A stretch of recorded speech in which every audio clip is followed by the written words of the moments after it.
नमस्कार मित्रांनो, आपण आज आपल्या मोसंबीच्या बागेत आहोत.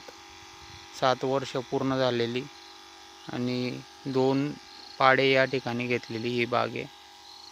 2दा उत्पन्न या बागेतनं घेतलं गेलं आहे आणि 3ऱ्यांदा फ्रुटिंग स्टेजला ही बाग आहे. आता आपण हिला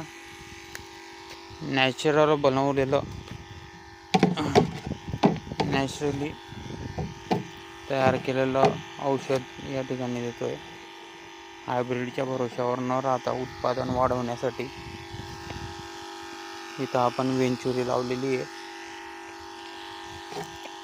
सेंद्रिय गूळ, ताक, गोमूत्र आणि डिकंपोजर जे आपण ऑनलाईन मागवतो असं डिकंपोजर टाकून तयार केलेलं औषध या ठिकाणी आपण बागेला देतोय. वेंचुरीच्या साहाय्याने तुम्ही बॅटरी ऑपरेटेड वेंचुरी आहे ज्या साहाय्याने तुम्ही देऊ शकता. त्याचे कंटेंट आणि इतर गोष्टी मी डिस्क्रिप्शनमध्ये देतो. चॅनलला लाईक करा, सबस्क्राईब करा.